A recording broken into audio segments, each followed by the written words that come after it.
Puno at mabigat itulak ang grocery cart ni Juliet tuwing namimili noon. Pero ngayon, umonti talaga yung laman ng basket namin. Kasi binabudget na natin ngayon dahil talagang feel mo ngayon yung inflation. Kamakailan lamang inaprobahan ng Department of Trade and Industry ang taas presyo sa kape at asin. Ngayong araw, abiso ng DTI, pinayagan na rin ang piso 50 sentimo hanggang 6 na pisong dagdag presyo sa ilang brand ng sardinas, gatas at sabon na bunsod ng pagmahalang raw materials. Ito na ang ikalawang beses ngayong Enero na naglabas ang bagong SRP ang DTI. Bukod dyan, may 45 produkto pa na nasa price bulletin ang may hirit na dagdag presyo na naglalaro ng 30 sentimo hanggang 30 pesos.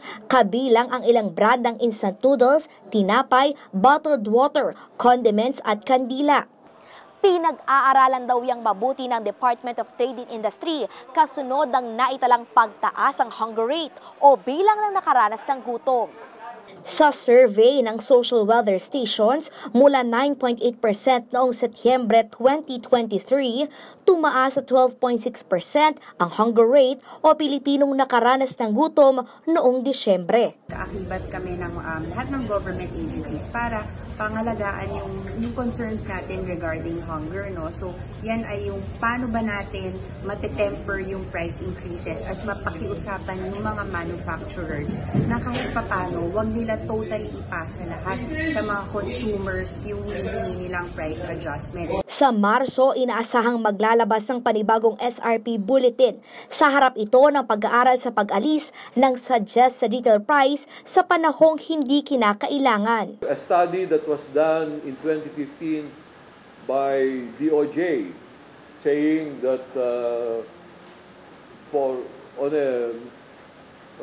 on regular times there is no need for SRP, but on crisis times or times of disasters, maybe that's a time when government can step in. Sabi ng DTI, mahihikayat ang mga negosyong gumawa ng maraming produkto. Then there will be increased supply, and increased supply will mean lower prices.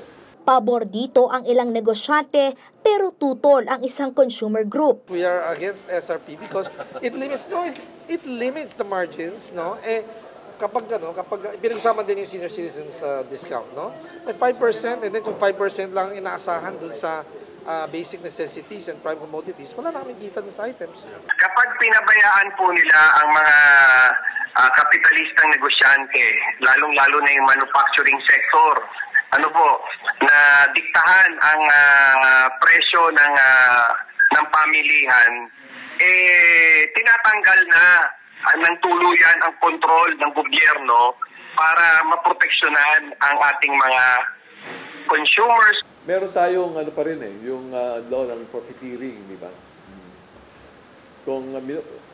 Pag walang SRP, monitor pa rin naman yung prices. And pag merong undue, pero taas ng presyo na walang dahilan, we have other powers.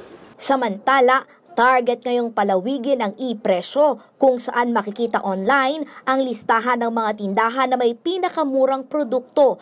Kaugnay niyan, napag-usapan din sa National Price Coordinating Council ang hindi pag-require ng pagdala ng booklet ng mga senior citizen na humihingi ng diskwento. Kalay Zalpardilia para sa Bayan.